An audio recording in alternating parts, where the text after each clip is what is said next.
Hello friends, welcome to Stories with Arna. Today we are going to read Usborn Young reading Beauty and the Beast.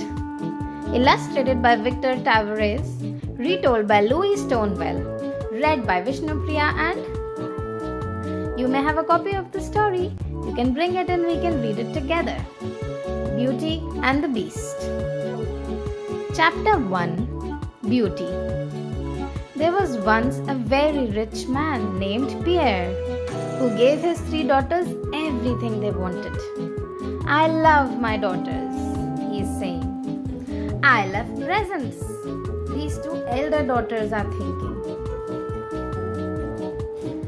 Bring us rubies and silks from the market, demanded Sophie and Marie, his eldest daughters. Oh, and a satin dress and pearls. Pierre turned to his youngest daughter. Don't you want anything, Beauty? He asked. May I have a rose? Asked Beauty. They always seem to die in our garden. I wonder why, said Marie. It's a mystery, added Sophie, and such a shame when you love them so. But actually, it is them who is putting poison into the rose, and that's why the rose always die. Very mean of them. Pierre waved goodbye to his daughters and galloped away on his sleek white horse. As he rode, a thick fog filled the air. Pierre couldn't see the path ahead, or even his horse below him. He went on blindly until suddenly the fog rolled back to reveal a towering castle. Pierre gasped, "Where am I?" Chapter 2 The Beast. The horse's hooves clattered up to the castle gates. They opened before him with a ghostly creak. Pierre rode into a courtyard. As he raised his hand to knock on the castle door, it swung open. "Hello," he called. No one answered. He tried again. "Hello." But Pierre only heard his own voice, echoing off the stone walls. "Is anybody here?" he asked. "What's going on?"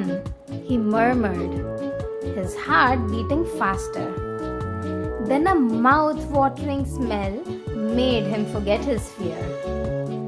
Pierre followed his nose to an enormous feast. He sat down nervously. "Where are the guests?" he said to himself. A full plate floated over to him, and he cried out in surprise.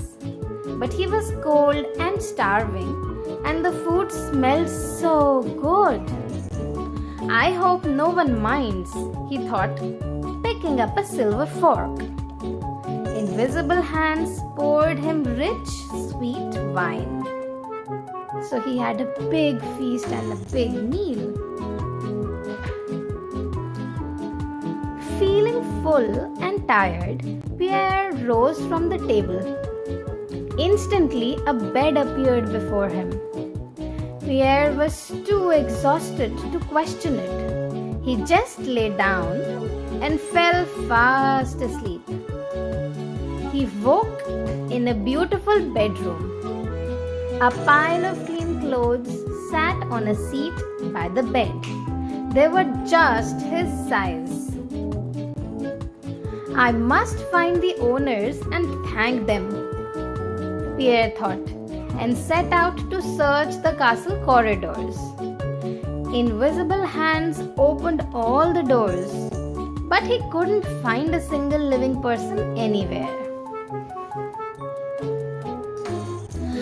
Perhaps everyone is outside, Pierre wondered. In the garden, he found a beautiful rose bush. As he sniffed the blooms, he remembered his promise to Beauty. No one will miss one rose. The instant Pierre plucked a flower, a huge shadow fell over the rose bushes. He spun around, clutching the bloom to his chest. Let's see.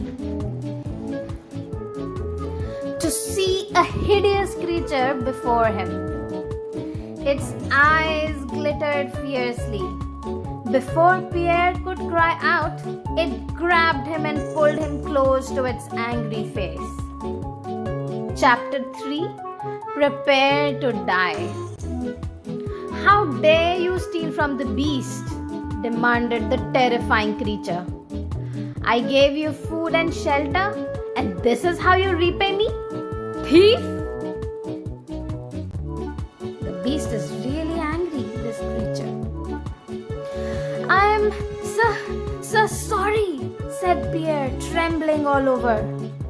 The beast glared at him and gave a low growl. I'll pay for the flower, cried Pierre desperately. Yes, you'll pay, said the beast. You'll pay with your life. Please don't harm me, begged Pierre. I just wanted a rose for Beauty. For my daughter. Daughter? The beast is thinking. The beast fixed his burning eyes on Pierre. I'll let you live if you send Beauty to me. If she refuses, you must return in a week to meet your fate, he declared. Or I'll come after you. I can't risk Beauty's life, Pierre thought. With a heavy heart, he told the beast he would return. Before Pierre left, the beast put a ruby bridle on the horse's muzzle.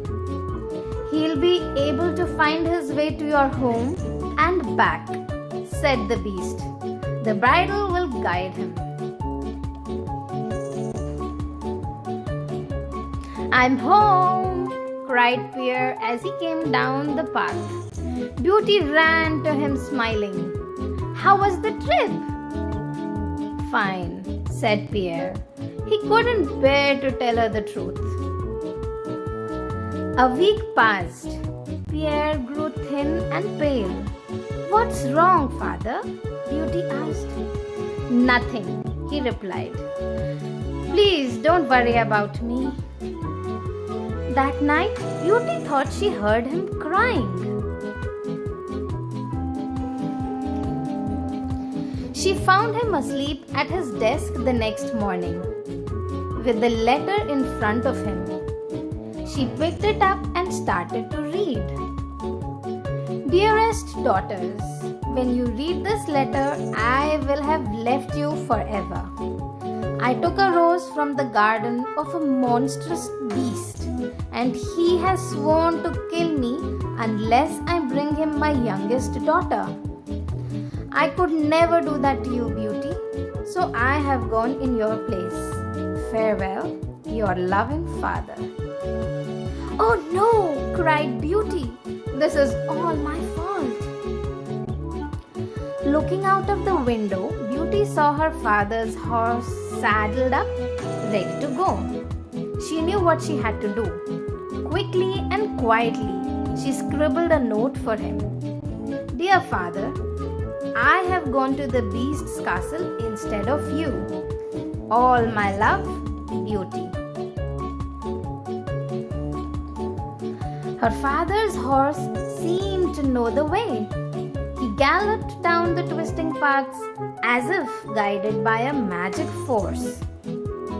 As the beast's castle came into view, Beauty gripped the reins in fear. Chapter 4. Beauty and the Beast. First, the castle gates creaked open before her. Then the door to the castle itself. This place must be enchanted, Beauty realized.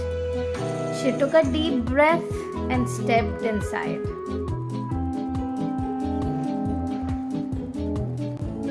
Beauty tiptoed down a long and dusty corridor until she found an open door.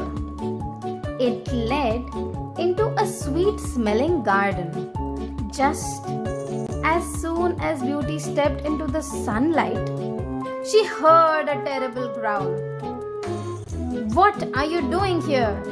roared the beast. "I am Beauty, Pierre's daughter," she stammered. "He sent you to die, did he?" The beast growled. "Coward!"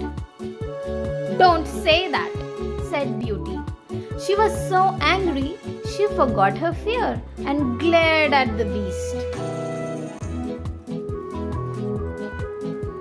"You have courage," said the beast, gazing back at her. As he spoke, Beauty was shocked to see great tears forming in his eyes. "What's wrong?" she asked. "Having you here makes me realize I have been alone for so long," sniffed the beast. "Poor beast," said Beauty, her heart filling with pity. "I'll stay with you if you like." The beast grasped her hand, his eyes shining with hope. "Thank you," he said gruffly. "But you must let my father know I'm safe."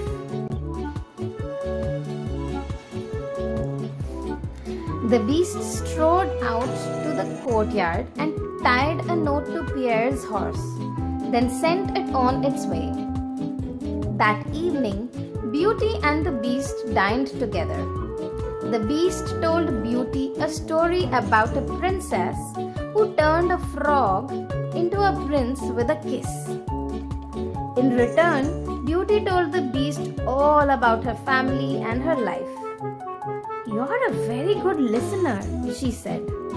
"My sisters always interrupt." The beast looked at Beauty very seriously, then knelt down before her.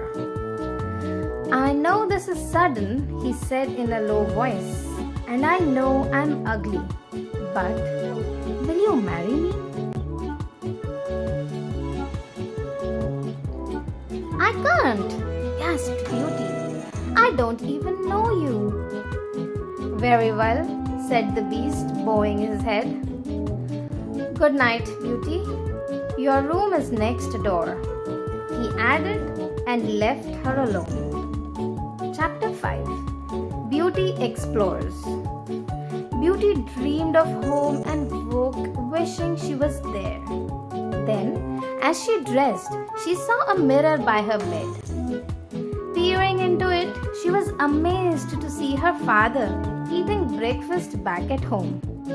"A magic mirror," she thought. Seeing him safe and well lifted her spirits.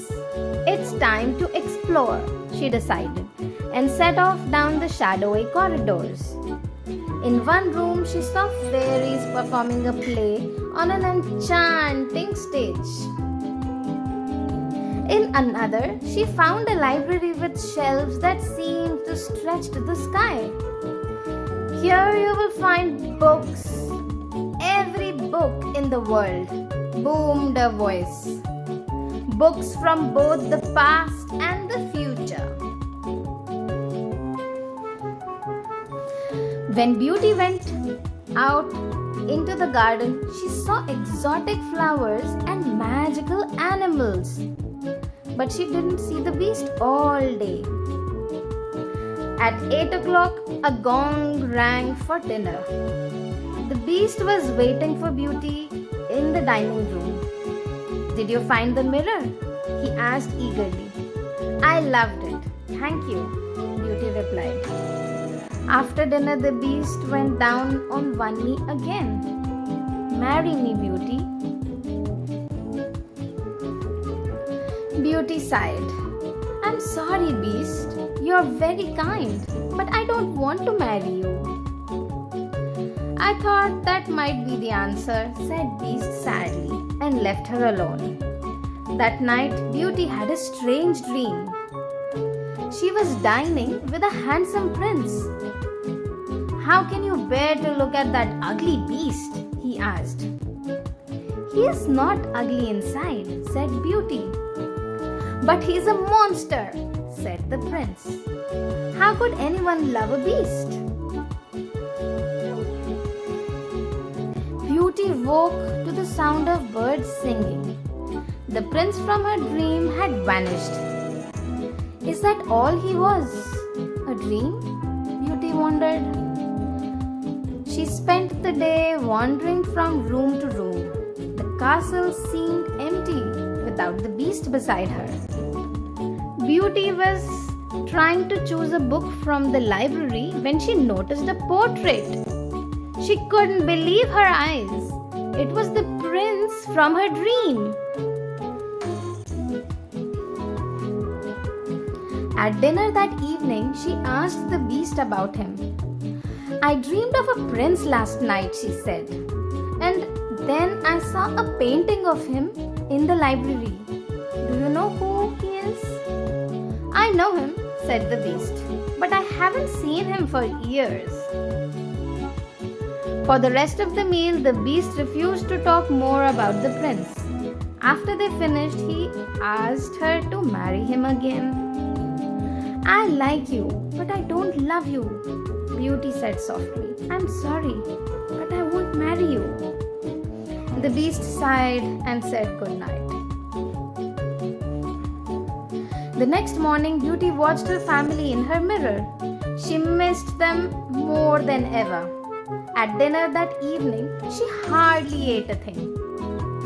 "What's the matter?" the beast asked her with a worried frown. "I'm homesick," said Beauty. The beast pulled a ring from his pocket. "Oh, beast, I still won't marry you," she said quickly. The beast shook his head. "This isn't a wedding ring. It's magic. It will take you back to your father. But you must promise me you'll return in 2 weeks," he went on. "I promise," said Beauty. "Oh, thank you, beast. Keep it safe in your pocket. When you are ready to return, put the ring on your bedside table," he retold. Beauty nodded. She put on the ring and the room melted away. She felt herself falling, until suddenly she was standing on solid ground again. She was back at home and her father was staring at her open-mouthed. "Oh, father," she cried, throwing her arms around him. Chapter 6. Tricked. The beast is really very sweet. Beauty's father was overjoyed to see her, unlike her sisters. When they heard she had to return in 2 weeks, they hatched a secret plan. "If we make her stay longer, the beast will be angry. With any luck, he might even eat her," said Marie with a sly smile. "With little Beauty gone, we'll have father and his fortune all to ourselves," added Sophie. So they made a very evil plan. So the sisters started being very sweet and loving to Beauty. "I love you, Beauty. More cake?" they are asking her. Beauty was surprised at the change in them. They must have really missed me, she thought. The 2 weeks flew by, but Beauty kept thinking of the beast. Was he lonely without her? When the time came for her to return, her sisters burst into noisy sobs. "We can't live without you," they howled. "If you loved us, you'd stay," said Sophie, clutching Beauty's hands. Reluctantly, Beauty stayed, until one night she dreamed she saw the beast lying in his garden under a rose bush. Beauty woke with a start. "Something's wrong," she realized. "I must go to him." Chapter 7. Dying. Beauty quickly put on the ring on her bedside table. A cloud of swirling smoke surrounded her. The next instant, she vanished. Beauty was back in the garden. The beast was lying under the rose bush just as in her dream. "Oh no! Beast!" whispered Beauty, kneeling down beside him. The beast struggled to open his eyes. "Is that you, Beauty?" he asked. "I'm dying." "No!" cried Beauty, horrified. "Why? What happened?" She stroked his velvety face and kissed him. "You can't die. Please, beast. I love you. Don't die."